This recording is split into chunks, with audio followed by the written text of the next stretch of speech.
Good evening, everyone, and thank you for coming to the regular town council meeting. And please stand with me for the Pledge of Allegiance. Pledge allegiance to the flag of the United States of America and to the republic for which it stands, one nation, under God, indivisible, with liberty and justice for all. Pastor Nate, could you lead us in the invocation, please? Let's pray.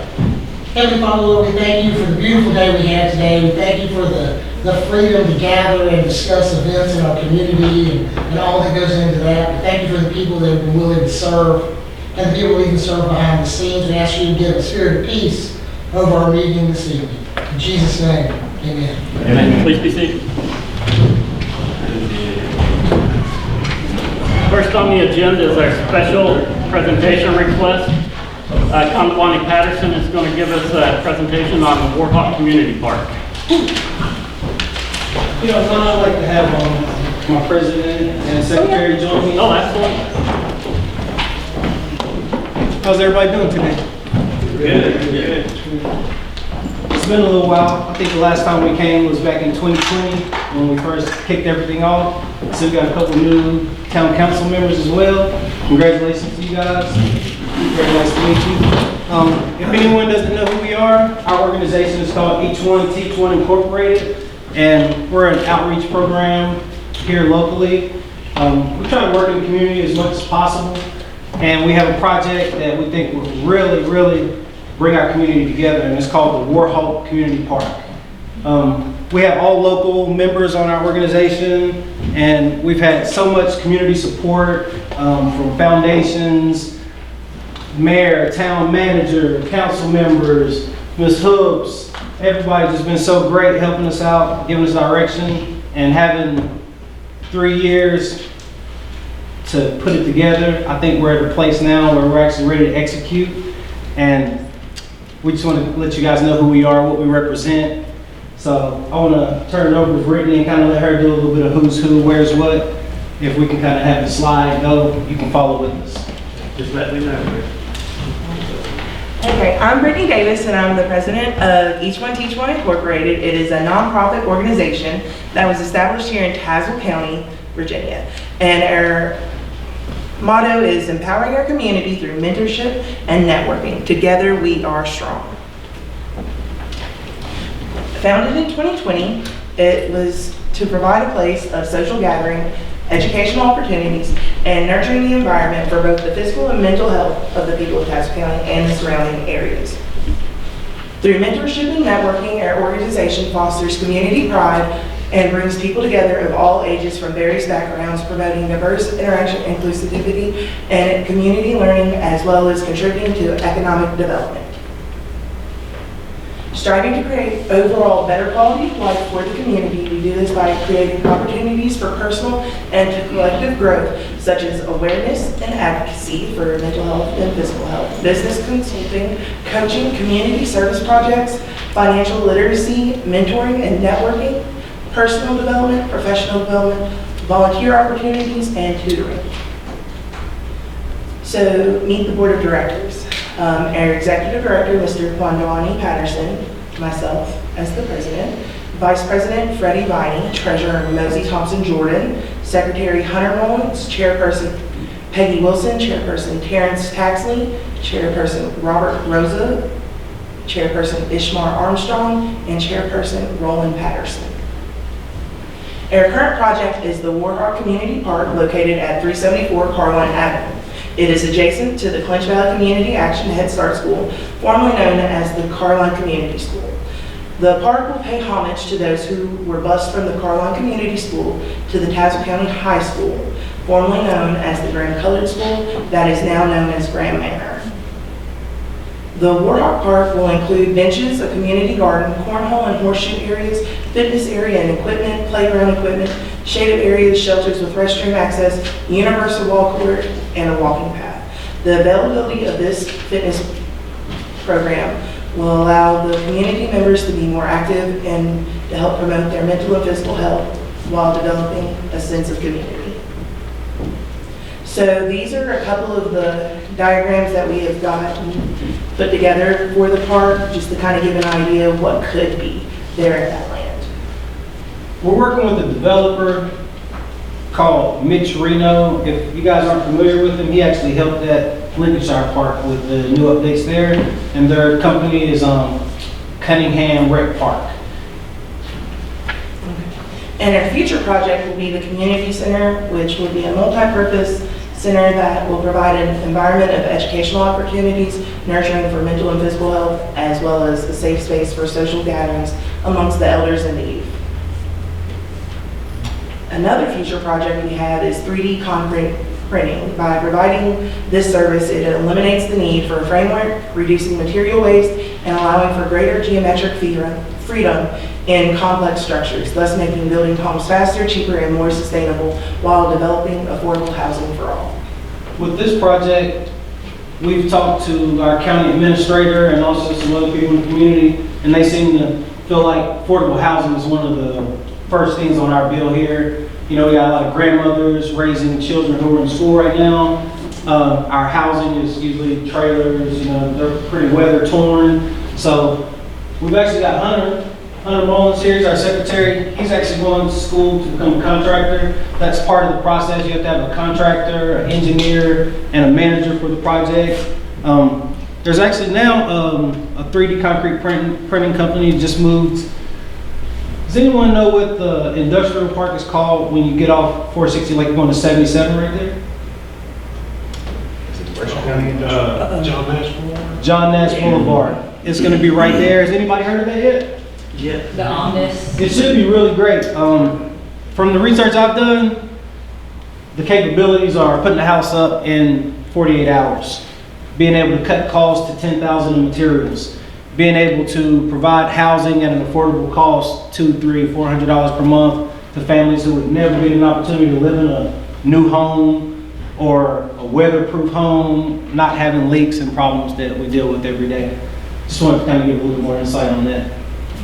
And we're all about putting the unity back into the community, and we do this by engagement, involvement, support, and sponsorship, not only in our Tazewell area, but we have had outreach as far as Arizona, California, Canada, Kentucky, Minnesota, North Carolina, New Mexico, Nevada, South Carolina, Tennessee, Virginia, and West Virginia. Some of those include business consultations, business networking, credit repair, donations, financial literacy, infographics, mentorships, partnerships with local organizations, personal and professional consultations, sponsorships, tutoring, volunteering, and youth mentoring. With the youth mentoring, Hunter's actually a protege. Someone who we work with on credit repair, how to build LLCs, business credit, finance, just the whole shebang. He's escalated himself to the level of actually becoming a member on our board from being one of our actual people who we were helping out in the community. Any questions? I'm excited about it, and I will let you know that local government is the slowest entity to ever work with, and y'all's patience has been incredible. But I can tell you, yeah, you know, John and I can sit down and we can work a deal out, and we'll walk out of a room, either we're gonna work together or we're not. We're still gonna be okay. In local government, you can talk to us, and 6 months later, you're still trying to figure out what just happened. So we apologize for that. But I can tell you that the wheels are turning, and hopefully in the next month or so, the IEDA will have ownership of that property where they can actually deed it. Not deed it, I apologize, but enter into contract with it. So Kansas worked very much aware of the contract that's out there, and everybody's supportive. So just hold on, we're gonna roll fast. So the next couple of months, things might. We really do appreciate it, because I remember the first day I came in your office back in 2020, sat down from scratch and asked you how I could help in the community, and you really helped me build a vehicle that we can do many things in the community with. So I appreciate that. I appreciate you, Mayor Hoops. You know, you've been there along the way to advise. And Amanda, you gave me so many resources from Thompson Foundations and all those places. I couldn't have done it without any of you guys, so I really appreciate it. It feels like a real community activity going on, you know? So we appreciate y'all's time as well. Thank you. Thank you guys. Hunter, would you like to say anything before?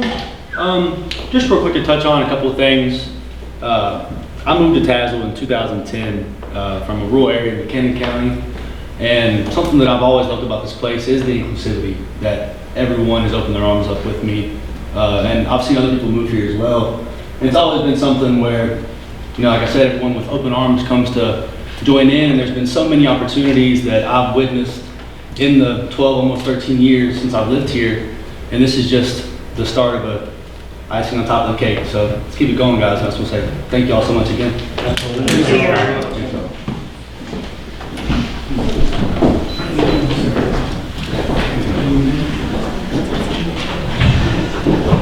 So next on the agenda, we're going to get a presentation on traffic control at school zones by Mr. Greg Hogston with Blue Line Solutions. Thank you for allowing me to be here tonight.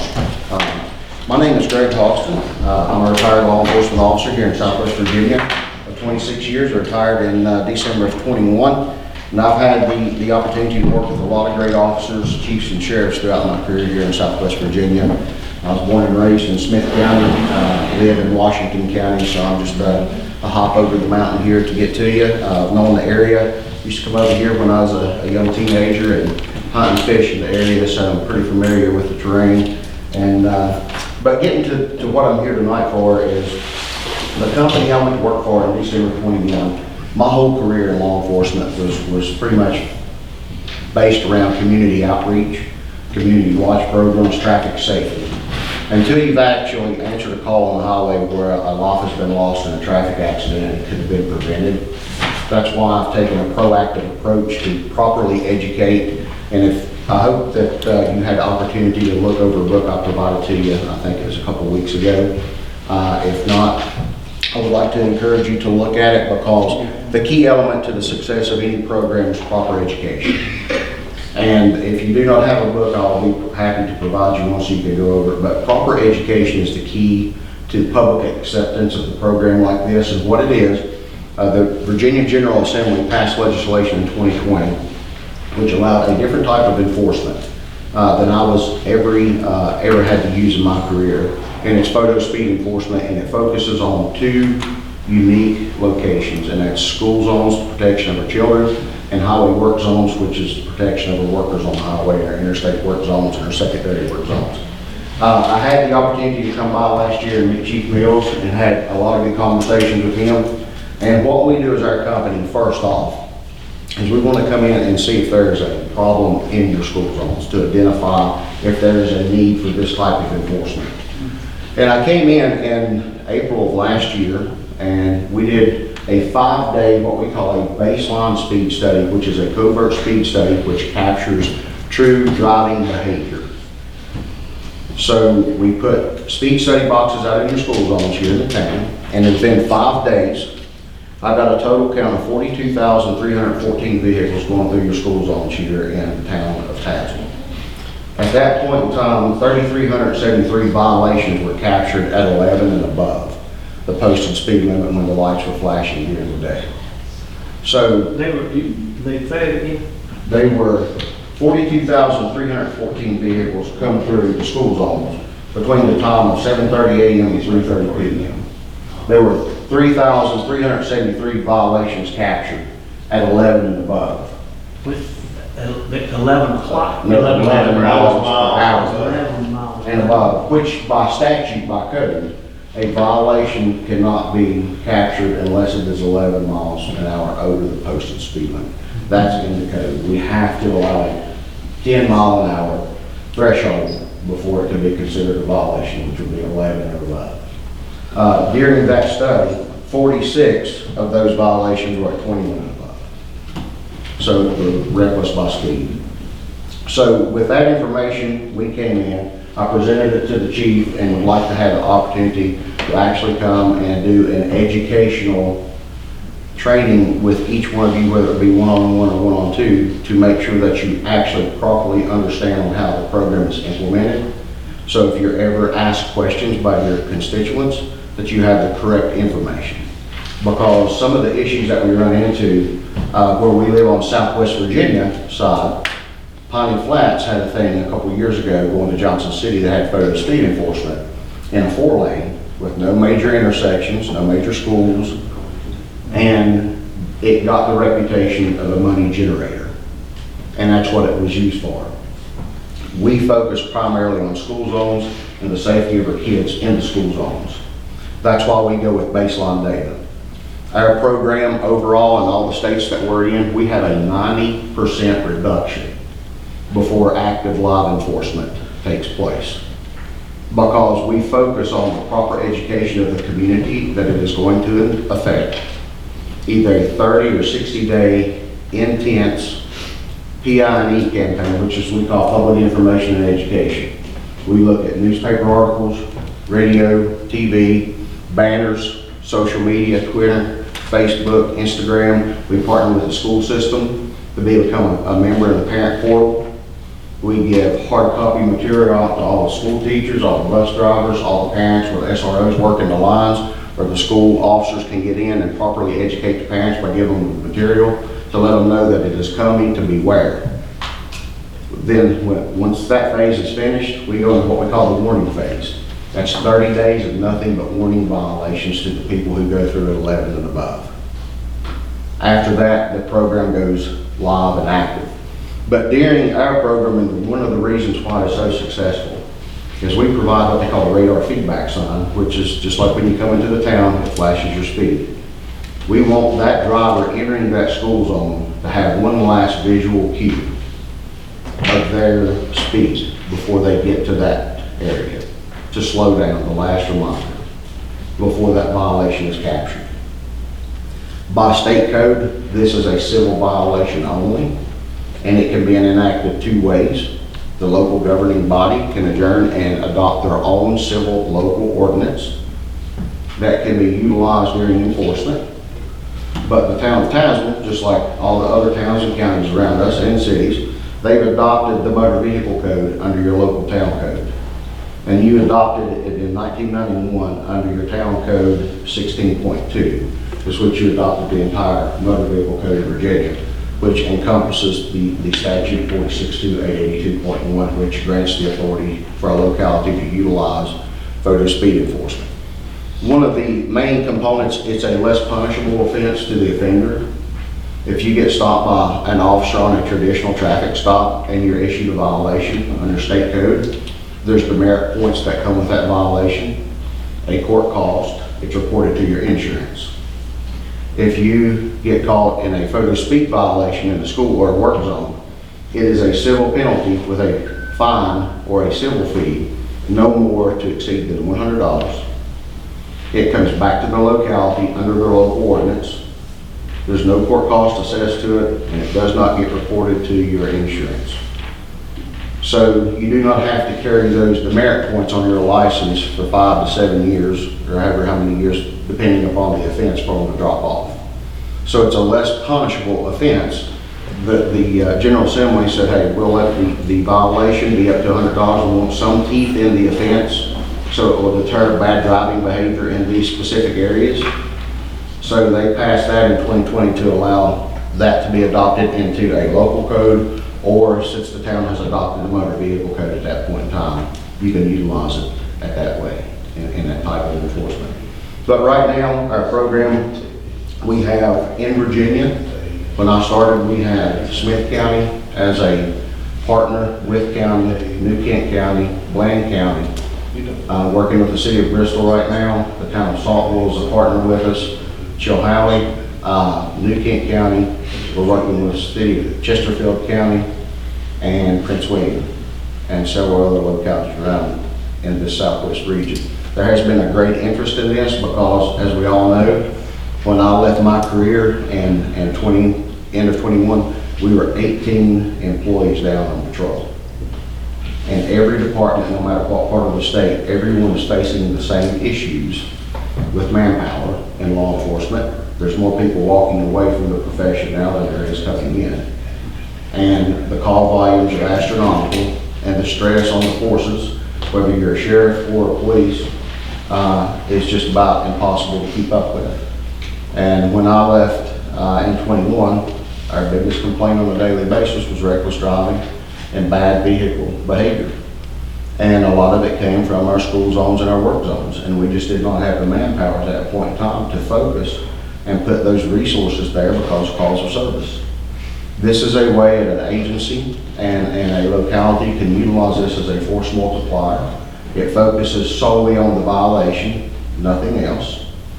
So when you get the violation, it's exactly what it is. And we use the technology of LiDAR, and I know some of you here are probably familiar with that. We use the tried and true method. It's single beam, single lane.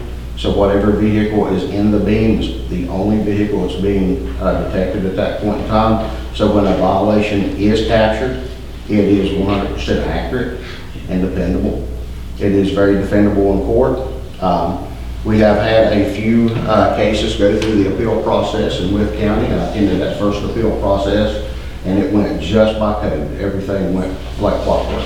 The due process was followed, everything went as planned. So the program, as far as I'm concerned, is a tried and true method. It's at absolutely zero cost to the locality. You will So never, is it prosecuted by the locality through the local? it is intended not to rise to the general district court level. It's a civil penalty that is, we capture the violation, we vet the information to make sure that everything matches. We send it out, we collect it, and then once it comes back, it's redistributed back to the locality, and you reappropriate it in your budget on how you see it needs to be. At a percentage of it? Yes, what it is, it's, if the locality decides to either utilize state code or adopt their own local ordinance, the civil penalty cannot exceed $100. What we do is $75 comes back to the locality, $25 is for processing by statute. That's what we would have to go out and get the things But processed. the locality is not prosecuted through No, the sir. court system. No. So my attorney is not involved with the officer in a legal case. No, sir. It's totally, What happens, the only time that it will ever go to a district court hearing is if they Disputed. file an affidavit. And the code specifically says if they were not the operator of the vehicle, they would fill out an affidavit, submit it to either our agency through the portal as what they call transfer of liability, and provide the driver's correct information. So the incorrect information can be abstracted and the right information can be entered in. Or if they go to court through due process and file an affidavit with the clerk of court of the district court and go before the judge, and at that point in time, they can say, I was not operating the vehicle, here's the correct person's information who was. And then that information will be given to us, and then we will issue the violation back out to the correct person. There's no way to challenge the accuracy of the speed reading? Yes, there is. If you want to follow on the affidavit, everything that's followed by state code, we do the same calibration standards It's because like a tuning fork that would be Mhm. used for the Absolutely. old style tuning. and it will be on file reports. Yes, sir. Everything, Harris are in general district court, right? yeah. And they changed the calibration statute. It used to be every 6 months, but anything for photo speed is once a year now. It's once a year on Mhm. On the photo. tuning forks. On LiDAR, for this, anything photo speed enforcement is, calibration is up to 1 year now. For traditional enforcement, for hands-on, what they call down-the-road enforcement, it's still 6 months. Plus the cruiser, right? Correct. Both of them. If you use moving. Once a year, both of Yeah. them. Yeah. so what other localities, our side, close by, have it? The town of Saltville, we're in the construction phase with them right now. Our camera teams will be in this week setting them up. The town of Bridgewater, in Harrisonburg, they're in the warning phase right now. They're getting ready to go live. Smith County Sheriff's Office is coming online with 3 schools. Wythe County is online with 3 right now, getting ready to go to the 4th one. Bland County is looking at it as far as work zone enforcement on I-77 corridor. New Kent County is getting ready to go live with 4 schools, and we're currently in negotiations with Chesterfield. Any of them been in place for a year or two though? No, where it's new in Virginia, it started Okay. in 2020, then COVID hit, Right. and it kind of set everything back. I hit the ground running in Southwest Virginia, and I've been to Prince William all the way to Virginia Beach. It's really taken off. There's a lot of interest in it because of lack of manpower. And it's starting to really take hold, and right now we've got 6 going on 7 active contracts right now going. I like to see what the political ramifications are. Well, here's the thing about the politics. You never put politics above public safety, number one. Your kids are number one priority in their school zones, and that's what we focus on. Because I look at it like this, I would rather, if I identify an issue where you have X amount of violations, would you rather be reactive after someone was hit, or would you rather be proactive and try to stop it from happening? Right. And a program that's less punishable to the offender, and the whole key element to success for this program is the proper education of people that's going to be in the enforcement area. Our owner's motto is, if someone opens a violation and they live in that area, and they say, what is this? He said, we failed at our job. He said, everyone that lives in that affected area should know about us months. Are there any counties outside the Commonwealth? We are actively, as far as other states, we're in Louisiana, Tennessee, Georgia, Virginia, Iowa, Louisiana, Ohio, Michigan, and we just, Florida's getting ready to open up, and we just put a rep in Washington State. So we're well versed across multiple states, and our whole team is retired law enforcement officers. Our owner founded this, was a former chief deputy of Mountain City, Tennessee, at Johnson County Sheriff's Office back in the 90s. He had an unfortunate event where he rolled up on the fatality of a 10-year-old child involved in a DUI accident. He was like, you know what, I'm going to dedicate my career to being proactive and trying to save lives from being lost on the highway. So it's a very, very good, solid program. And that's why we use the data that we collect, is because before the first live citation is issued, through public information and education, we usually have about an 80 to 85% reduction before anything live ever happens because of proper education. Once you go into the warning phase and the live phase, all of our programs usually have about a 90% reduction rate, just because of the educational portion of our program. And to me, no matter what you implement, education of the people is number one. So that's our whole key. But I would love a true presentation to where you can ask all the questions that you have. Usually takes about an hour. I don't want to do that because I know you've got a full agenda. I would like to ask that you would go and look at our website, and I'll give you a card. It's got a QR code on it, so you can go straight to it, and you can see in depth of who we are, all of our administration, all of our guys that's out here in the field that's working for chiefs and sheriffs every day. We've truly got a mission, and that's to reduce as many critical incidents in our school and work zones that we can. And I would love to have an opportunity to, my personal number's on the card. You can call me, you can email me, we'll set up a Teams meeting. I would love to come back and do a one-on-one or one-on-two with you and educate you properly, because you will be asked questions after tonight. And I would like for you to have the correct information with the right answers, because one of the hardest hurdles to overcome is misinformation. And we need to get out in front of that, be proactive, be completely 100% transparent. These speed studies are open to anyone who would like to have a copy to see how we conduct them, to see the results of them. And one good thing about our program is once we go live in a locality, we continually track the success of the program. So we provide the schools, the council, with continual updates on the reduction of speed. And if we ever see schools out for the summer and you come back and you get an uptick, the first thing that we do is launch a very aggressive PI&E campaign to re-educate the people and say, hey, slow down, it's a school zone, pay attention, there are children there. And here's the ramification if you don't pay attention and slow down. So the proper education, to me, is the key component to the success of any program. But do y'all have any questions I can help you with or entertain right now before I leave? And I would love to have an opportunity just to come back and talk to you and see if you'd be interested in looking at this, because it is a proactive approach to help our chiefs and our sheriffs tackle a problem that manpower constraints have really hurt them. And I work with you down at Bristol on speed, right? LiDAR. What's the cost on the LiDARs now? A handheld LiDAR is usually depending upon the model and what technology you want in it, can go anywhere between probably $3,500 to $6,000. That's just for traditional enforcement. Now, when you add photo speed enforcement, you've got the LiDAR and then you've got an enhanced camera capturing the violation. Those units go up probably $7,000 to $8,000 a piece. We provide those to the agency at absolutely zero cost, nothing. Now, the fixed locations, and in the books, if you have it, I'll put some additional information. There's a letter in writing signed by our CEO says you will never, ever receive an invoice from us for anything. If we come into a locality and it does not work, then it was a bad decision from us, because our foundation of our company is based upon the data we collect. Because if the problem does not exist, then why try to fix it?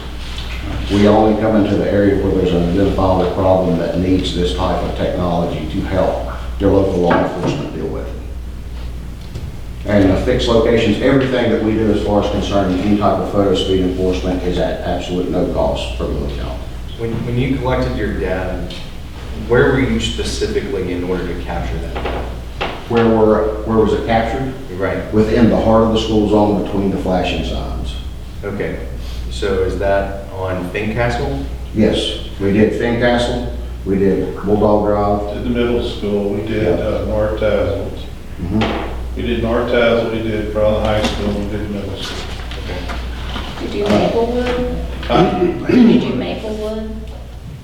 I think we did Maplewood Grade. We did not, we did, Because there's two schools there, it's hard to really Right. designate between the Right. signs there. yeah, your Tazewell Intermediate School, in a week's time during school hours, it had 9,858 vehicles traveling through that school zone in a week.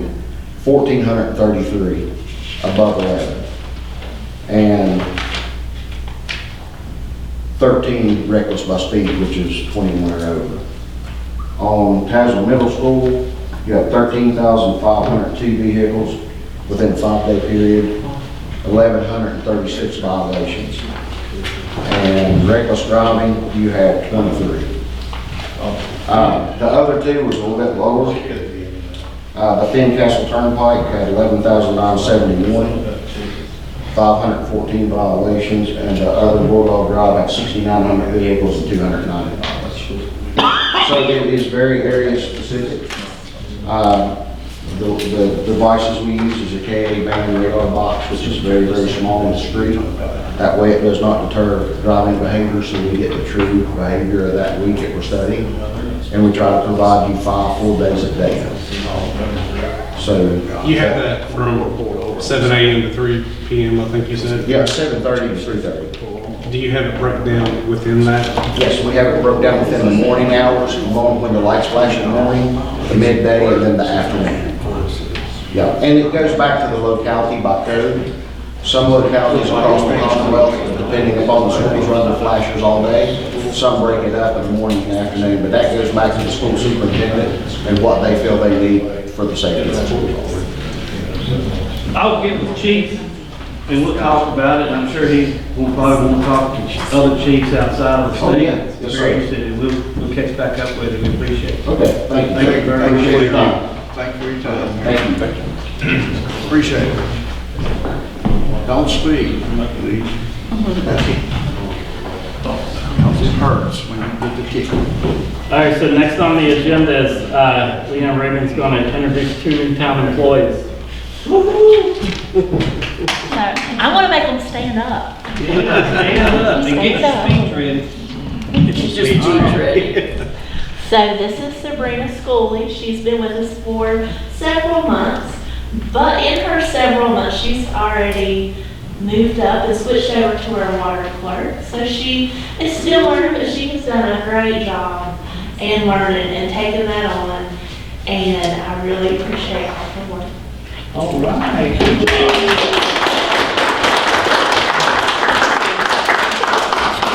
And this is Vicki Smith. Vicki has just been with us for about 3 months.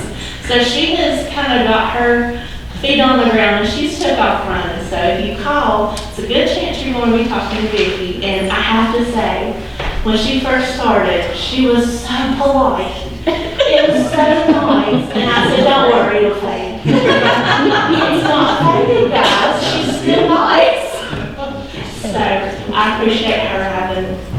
come to us and be a part of it. That's good.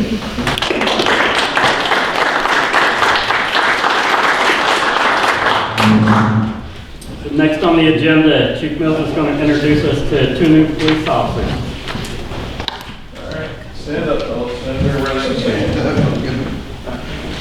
First one here is Nathan Hensley. He started with us just about a month, 2 ago. How long ago? About 3 weeks. About 3 weeks. So him and Tyler both are going to be going to the police academy tomorrow, actually, to start their training. Nathan is a former police officer in Princeton. His father is a retired state trooper in West Virginia, so he has quite a bit of knowledge, been a firefighter. He lives in Princeton now, is planning on moving back this way soon, so we're really excited about him starting with us also. The other gentleman here is Tyler Rubel. Tyler is from the Princeton area. Since he's been hired here, he has actually moved to Tazewell. He lives over on King Street. Has 3 small children and a wife. They're in school and really enjoying it. And we really look forward to these 2 gentlemen graduating in September to serve the citizens of Tazewell. I think we've got 2 really good candidates here that are going to be with us for a while. All right, guys.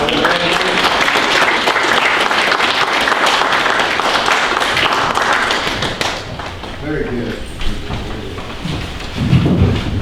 So next on the agenda, new business recognition. Unfortunately, there's nothing for tonight. So next, I'll need a motion to approve the minutes of the council meeting on March 14th, 2023. Motion. So moved. So we got a second, motion is second. So all in favor of approving the minutes, stay so by saying aye. Aye. All opposed, stay so by saying nay. All right, so minutes are approved. Next, we need a motion to approve the financial statements and financial report of March 2023. So moved. Is there a second? Second. All in favor of approval of financial statements and financial reports, stay so by saying aye. Aye. All opposed, stay so by saying nay.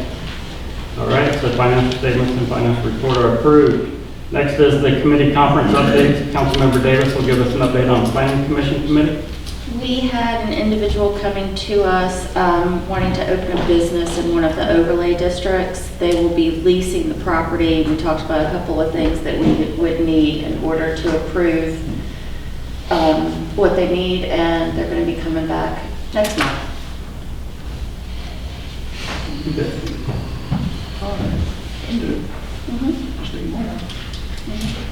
Okay, next is our unfinished business section, and this is going to be the second reading unless you make a motion to waive the second readings to repeal the existing section 23-116 of Article 8 of Chapter 23 of the Code of Tazewell. Brad, do you want to give us just a quick, we should know, but just give Yeah, us from the last time we were here, this is the family day homes ordinance. It was basically having to repeal it and move it into the proper section under our zoning code. So effectively what you're doing is appealing one with the simultaneous or concurrent adoption of a replacement ordinance. I'll make a motion to waive the reading. Second. all in favor of waiving the reading, stay so by saying aye. All opposed, stay so by saying nay. Okay, so second reading's waived. Now I need a motion to repeal section 23-116 of Article 8, Chapter 23. Make the motion. Second. There we go. So all in favor of repealing, stay so by saying aye. Aye. All opposed, stay so by saying nay. All right. So next, we need a motion for this repealing to take effect within 30 It would do days. so automatically 30 days from today. So I haven't had a specific motion for that. You do not need. Okay, fair enough. Unless you're wanting to pass it for a different day, and you'll, Okay, it doesn't not necessary. fair enough. So next is the second reading of proposed adoption of section 23-100.1 regarding the issuance of zoning permits where a family day home is defined in Virginia Code section 22.1-289-02. So you can either have Brad read it or you can waive the second reading. I make a motion to waive the reading. I second the motion. All in favor of waiving the reading, stay so by saying aye. Aye. All opposed, stay so by saying nay. All right, so now I need a motion for the new code section to take effect within 30 days. I'll make that motion. I'll second. All in favor of the motion taking effect within 30, or in 30 days, say so by saying aye. Aye. All opposed, say so by saying nay. All right, so the code will take effect in 30 days. Next, Manager Dave is going to give us an update on Tazewell Recreational Access Project. About 6 years ago, we were awarded a recreational access grant to correct some of the messed up traffic design dropping off from Main Street onto the Little League fields. We bid that project out after it was designed last year due to the economy, just like the sewer treatment plant, but the bids came in about $200,000 off. We need to do that again. We need to rebid that project again. I will tell you that we've not spent any, other than my time, it's $77,000 that VDOT has given us off of a $200,000 and a $100,000 full grant.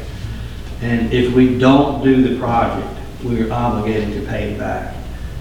So I've got a source of funds, if it'll come in the same or a little south of what it did last year. I have no choice but to go back and rebid. So I'm just kind of letting you guys know. I'm gonna do everything. I've been working with Andy Cecil, the engineer, to reduce the potential cost of it and capitalize on our arrival. I'm just letting you know that it's out there. So you've got a bunch of information, correspondence in your packet. That's all I've got there. Thanks, Tom. So next, Manager Dave is going to give us an update on the dog park.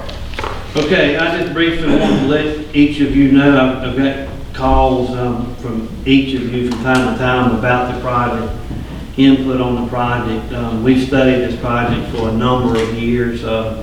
It's been on the table for a number of years, and I understand the sidewalk on Maplewood has also been on the table for a number of years, and we're going to do everything we can to complete them.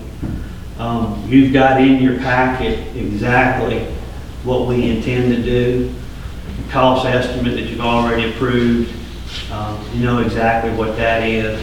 I just want to let you know and give you the security that we're not just building a boxed-in area. There is signage out there that releases liability.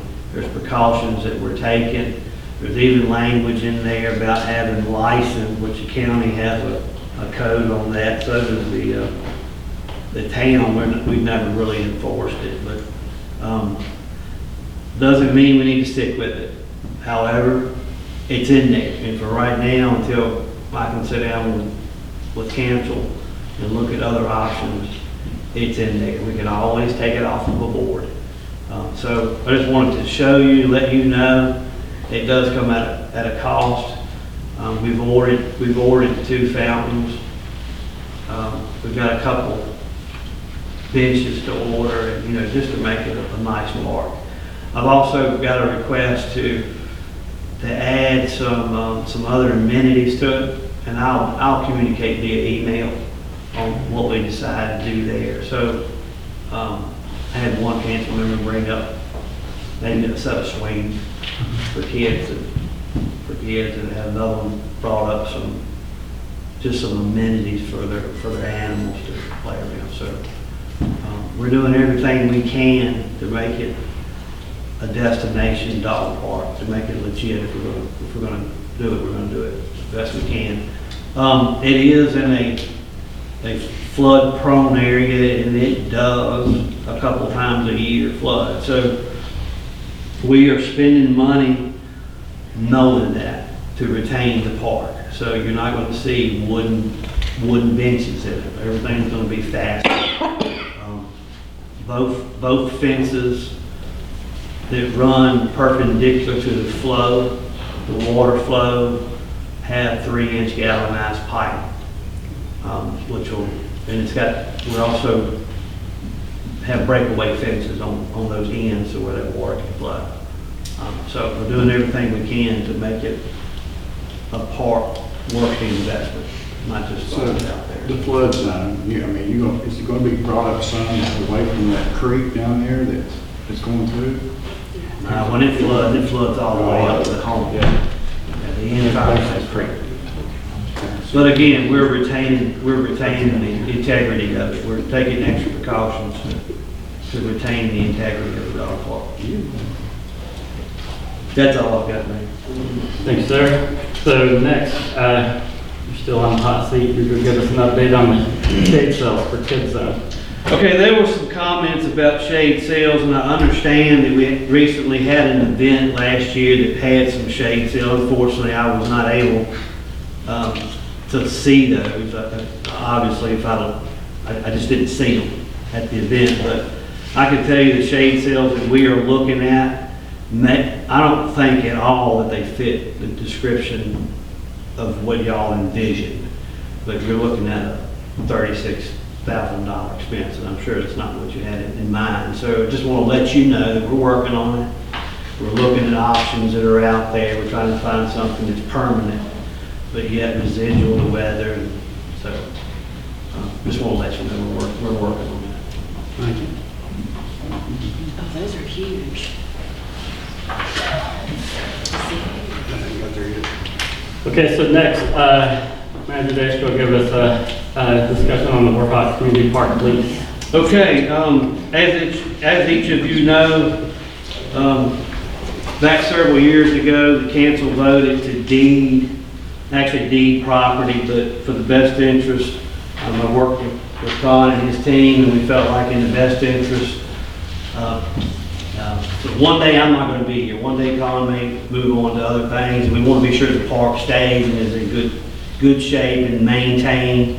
Insurance was an issue, and so the best way we felt like to do that was to just allow the design of that park and the naming of that park, but yet let it be a community park just like all the rest of them that we have.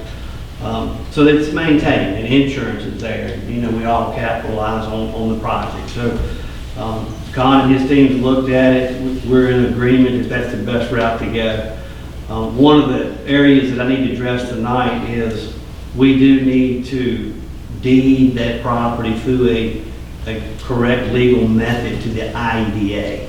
The IEDA, as a local government, I don't have the ability to allow somebody to come in and take over maintenance or to build on public property. However, the IDA has the powers. So I just need a motion of approval. Brad's already got it drafted up to deed that property over. It's just a typical, same one we've done with the bowling alley, same one we've done with the property down here. It's just a typical language of giving to the IDA. The contract for the park will be with the IDA, and Con's also reviewed it. Him and his team has also reviewed it, and you have, Mayor. We're all on the same page at one time tonight, so it's a good thing. So I would encourage council's unanimous support of the property. I'll make that motion. Second. All in favor of deeding the, what's going to be Warhawk Community Park to the IDA, stay so by saying aye. Aye. Any discussion? All opposed, stay so by saying nay. Now, what we'll do is we'll go through that process, and I know Brad's probably chomping at the bit to read that, but I will have council just ratify it after it's taken place. Just ratify it, but it may change between now and then. That's all I've got, man. We're getting here, Colin. Yes, sir. So next on the agenda is our new business section. So Manager Dave's going to give us an update on the quote for fireworks for this. Okay, we jumped out early in the game this year, real early. We knew what the market was. We also understand that retaining trained firework individuals was very hard last year. So we jumped out months and months ago, and we were assured that we would be able to have a fireworks show on the 4th of July. However, somebody telling you that they're going to do something doesn't mean that they're always going to follow through. But we were able to retain the same cost from American Fireworks, and we've checked with several other ones, and they've ran anywhere up to $40,000. The problem that we're having is these fireworks companies cannot find the shooters. And I worked with John, our fire chief this year. We worked vigorously for months to try to find a way to bypass the state system to allow them, as they have done in years past, to do the fireworks show. We just couldn't close it. Today, if you shoot fireworks, you have to do 6, a minimum of 6 fireworks shows a year to keep your license. We can't get through one unless that's 6. So, anyway, that cost is $11,500. Unfortunately, only thing we could get was Saturday, July the 1st. The rain date would be obviously July the 2nd, Sunday, if you want to move forward. So far, Bluefield is not doing it. Marion's not doing one. They're just really hard to obtain. Either way, there's going to be some that will obviously appreciate the fireworks on July 1st. There'll be some that want you to have it on July 4th and on 5th. So you'll have it. If you want to move forward, I just need to vote approval. Or if you don't vote out. I'll make a motion to move forward. How long is this process for? So I've got a motion to move forward with it. I just need a second. Second, but I'd like to ask you a question on this. Sure. Does any other department are certified to fireworks? Any other what? Any other fire, like Richlands Fire Department, do they have one down there that can It'd probably cost a pound more for us to get certified than it would be to hire somebody. It would be a lot. All right, what about your department? Can you get somebody to be certified in your department? Years ago we did, but now, like the manager said, you have to go to 6 shows a year. So it'd be 4th of July and then 5 more, some kind of celebrations you'd have to go to, who knows where. Yeah, We tried. I understand. We tried. I mean, we would do it if we could. Yeah. So any additional discussion? Yeah, I was just curious about how long this is, when does it turn into a pump? How long is the contract good for? If we had a discussion and we didn't go with it tonight. I can ask. I don't know that I haven't really. Usually there's some fine print, but I don't see it. I can make some phone calls if you'd like. It says in here 30 days, doesn't it? Okay, 30 days. Contracts must be returned in 30 days. I'm sorry, contract must be There it is. returned. It's 30 days. 30 so, days. Yeah. Very good. Okay, no other We discussion? ran into a lot of problems last year trying to get any fireworks. And I wouldn't be surprised this year. I'm telling you, what they're doing is they're looking at their larger shows. Right. They really are, and they're concentrating obviously on their larger shows where they can capitalize. It wouldn't surprise me a bit, and they did it last year. Well, and they canceled always on us say. last year. Yeah. And we had to, because the people that put off the fireworks were retiring and not doing it anymore. Exactly right. So I think if we're gonna have fireworks, we need to go ahead and get on the schedule now. All right, any more discussion? I don't like the date. It's not the 4th of July. No, it's not. But it is a Saturday. And it is a Saturday, which more families could attend. Yes. And if options are limited. And with Bluefield and Richlands and no other general area places. So nobody around town. No, Richlands is actually, they have one planned. It's actually about half the show. But, yeah, they do have one planned, but I'm not sure the date. The community can fire them all. I mean, You got some time?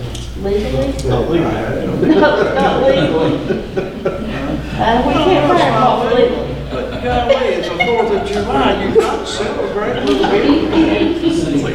Fire the rockets, that's what I'm saying. That's all I've got. All right, so I've got a second for moving forward with reserving this. So I just need a vote. All in favor of moving forward, state so by saying aye. Aye. All opposed, state so by saying nay. All righty. So next on the agenda, Leon's going to give us some information on some budget amendments.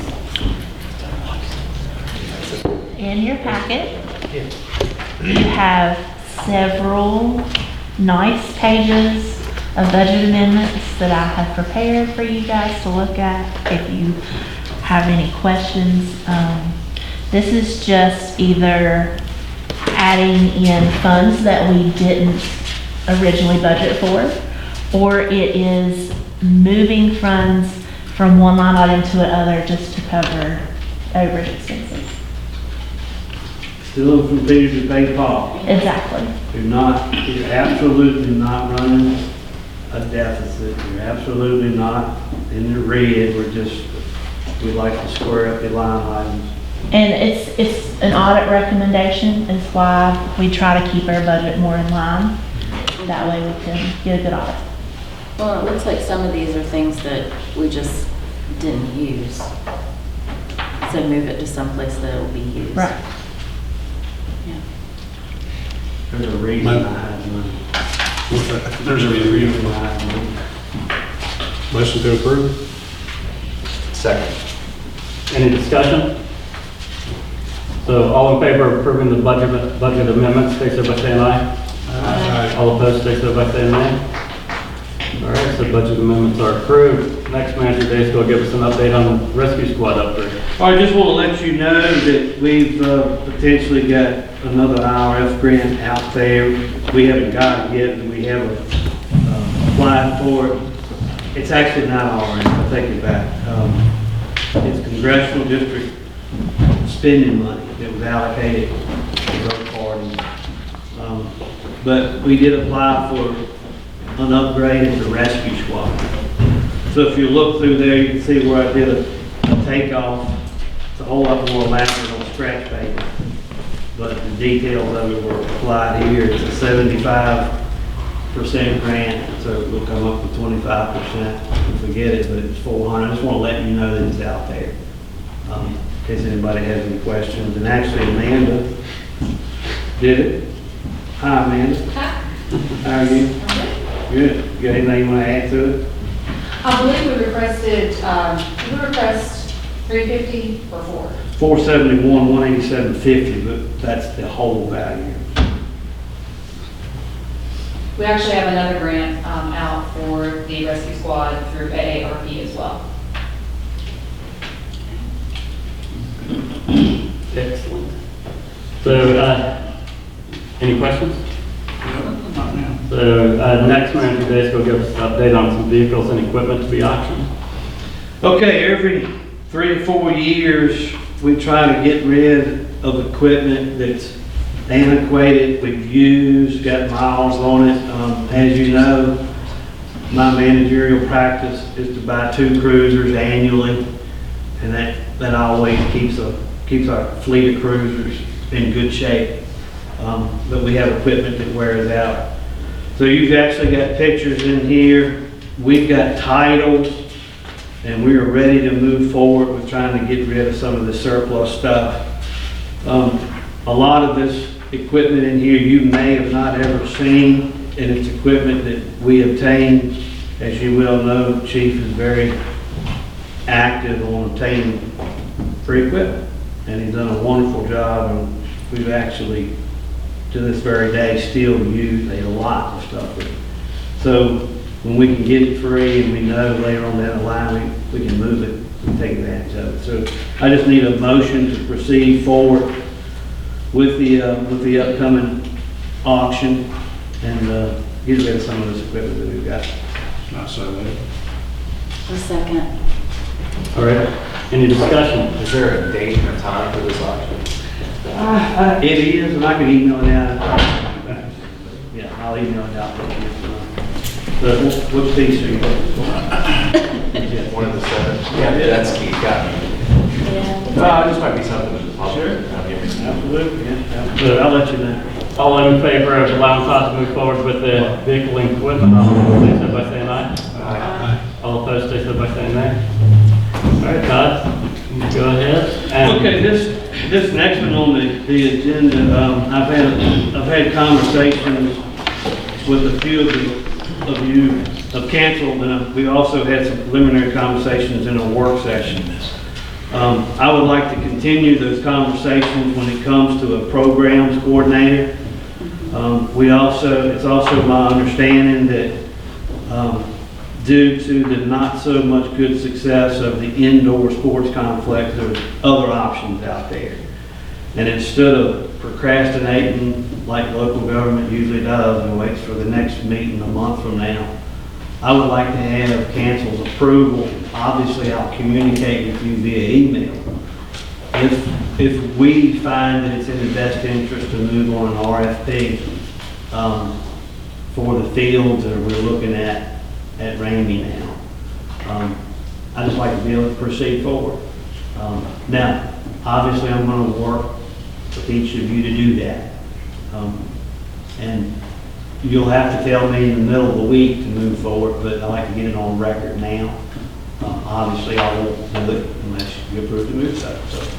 We've got a long ways to go to get there. I feel like there's probably a couple months before we actually do it. However, sometimes y'all move quick, so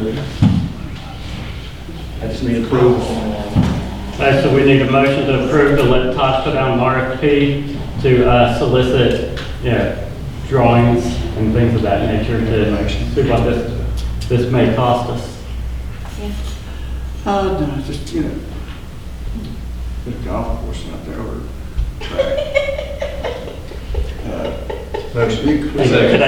Could I got a second? Any discussion? Discussion would be, I guess one thing that's left from, if this is a bit of a record that we want to explore the interim agreement that we're still. We don't owe anything on it, it's closed out. I've actually had 2 conversations with John Wack, and, we've been through a PPE process, we've been through a procurement process. He is still our properly procured sports management team we were looking at, and he's very much willing to play a part into this. So, as I was stating earlier, I don't know whether we'll have to go through an RFP process. Odds are we can save a lot of time and money by utilizing that source. I will tell you that it's too small for him. It's not a destination, so he's not so much interested in managing it and filling the position we talked earlier. But he's very much a team player to get it off the ground and have it designed appropriately so that we can capitalize to the best of its ability. Is this something that we could build on as well? So, if we have the outdoor facility that we're thinking about now, that there could be a indoor portion added later. That's all If part it's of the- successful. Yeah, that's all part of the bigger plan. Yeah, okay. Absolutely, yeah. So this is a request for proposal to solicit drawing. Only if we have to. If we have to. And I really have a feeling that you could vote and it still won't happen for three or four months. But I'm just, procrastination kind of wears you out. So that's all I'm looking for. Obviously, I'll communicate with each one of you via phone calls, conversations. I'll even let you buy me lunch. I'll say this, I'd much rather be moving forward, looking at something than sitting there waiting, So I think it's a great idea. Absolutely, yeah. And invest in our local area. So, all in favor of allowing Todd to move forward with the RFP process if necessary, stay so by saying aye. Aye. All opposed, stay so by saying nay. All right, motion carries. So next is to approve to set the public hearing for upcoming 2023-2024 budget for May 9th, 2023 at 7:15 p.m. That's it. So I need a motion to approve. So I got one Motion to approve? second. So any discussion? That's the next council meeting, right? That's correct. Okay. So all in favor of setting the public hearing for next council member, stay so by saying aye. Yeah. All opposed, stay so by saying nay. I feel like I'm missing something. All right, so we're gonna set the public hearing. Under miscellaneous, you probably won't have it written down, but Todd, could you update us on the Legacy Bank discussion? Oh, yeah, I got you. So I appreciate that, Mayor. Yeah, so In your budget, the budget we have right now, not the upcoming one that you just voted on, but line item 002-043-4230 has an amount of money in it for a backhoe. We have since then purchased that backhoe. The budget that I have calls for a finance of that backhoe. And we've also got 2 trucks that we've also purchased that were also budgeted that we will be coming to you with at the next meeting. However, we got quotes from a number of different banks. The one that was the most attractive was Legacy Bank. Legacy Bank is, I think their home office is in what, Grundy? Grundy. But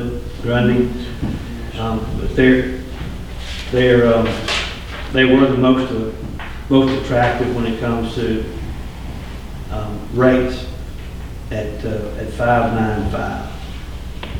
So I just need approval to proceed forward with that. We did have 4 different banks submit.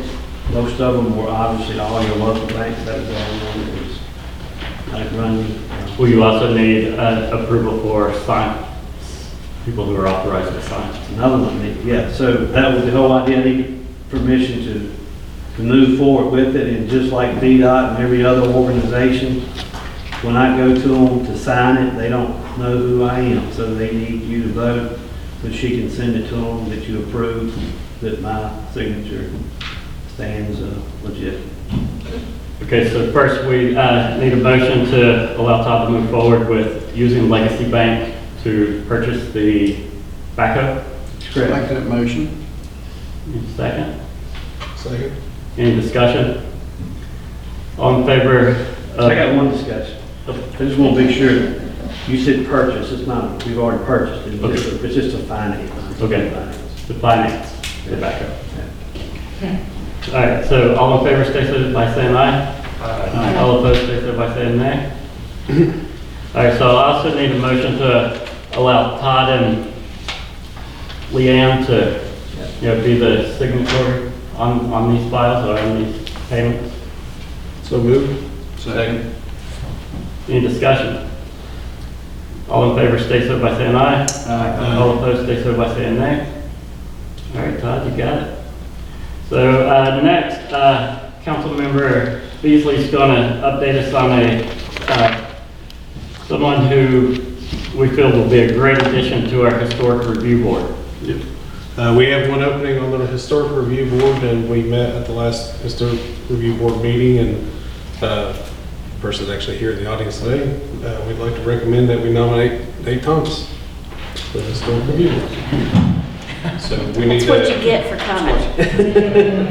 Yeah, so I need a motion to approve Mr. Thomas to be on the Historical Review Board. I'll make that motion. Need a second? Second. Any discussion? Did you say? All right, all in favor for adding Nate to the Historical Review Board, stay so by saying aye. Aye. All opposed, stay so by saying nay. Welcome to the club, Nate. See you Monday. So, next on the agenda is the miscellaneous public comment. And no one signed in? That was an easy one. And so next is any council member comments. I'd like to say something. I think this is a great meeting tonight. It was great to see the community involvement. It seems like there's a lot of energy in the room today. I think there's a lot of excitement going on, and a lot of people working together, working towards goals. And I think I want to commend everyone for looking for grants and staying within their budgets. And I think everything we're doing right now, I'm very happy with the motion of the table. It's not over yet. Any additional? Reference to the, I don't know who made the complaint with the police cruisers, in reference to it could be other vehicles, but the police cruisers on their, shutting the car down and locking it up. I can understand some common sense reasons to shut it down and lock it up. But when they're out here patrolling, I think these police cruisers should be running. When you go into a store or answer a complaint, I wouldn't cut my car off and answer the complaint, and you come back, because all the radios in those cruisers are pulling power. Now, when that happens, your battery's gonna start going down. You know, the state's doing it, I get it, some other town are letting it run because of the reasons of all the radios and in the vehicles. They need to keep running. Now, if you go out, start the car, cut it off, start the car, cut it off, you're looking at two other things. That's pouring more gas through the lines, and the ignition switch could be worn out. So I would say leave it running when you answer a call. But if you come in to do when you come in to do a report, you got an officer out there, you know, cut it off. But in the wintertime is a different story. Because these guys got to have the windshields defrost, the car warm, where they can move out and answer these calls for you. Now, this happened in Richland several years back. I was the one that had to start my cruiser, let the ice melt so I can answer a domestic call. That was, everybody's hollering, come on, come on. It's just that you got to defrost. And I was driving recklessly because I had to stick my head out the window and drive. And it was cold. How can you scrape that off when that's cold day, it's a zero. Someone had mentioned that there were police cruisers that were running all the time and we needed to shut them off, correct? No, I wrote the letter. I can assure you that the police department was not a target. Okay.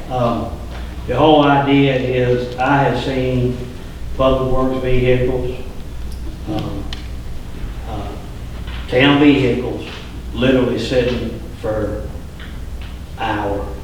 Okay, I can assure you that our chief, Dave Mills, understands that he's got to leave the motor running. His officers understand they got to leave the motor running in situations. That was not a letter from me to hit the police department or public works or recreation. I was sending it out as a generic credit. Let's all work together on the same team with the economy we're in, and you know, just let's use a little bit of maybe common sense. That's it. Common sense. That's all it is. So, no, I can assure you these police officers, when they got to go in and get a drink or they need to take a break, they'll leave that car running and get back in and they'll go. And public works will too, just like I will my own vehicle. I mean, we're going to use basic, everyday common sense, but because it's public vehicles, we also understand that people are watching and we want to do the right thing. So I wish they'd asked me about it. I'd be glad to talk to them. It's all good. It's all good. I've had that so many times. And when I was working, I'd leave a cruiser run, but when I come in and do a report, I have to shut it down. Sure. And lock it up. You know, if they got extra keys, you lock it up and go inside and do what they got to do and come out and open the car up. But nowadays, you've got to have that car going to keep those batteries up. Because they will drop. And we're hitting, you know, second-hand cruisers. That's all I have to say. That's it. Any other comments? All right, all I need is a motion to adjourn this fine meeting. I'm moving. Did I get a second? Second. All in favor of adjourning, say so by saying aye. All opposed, say so by saying nay.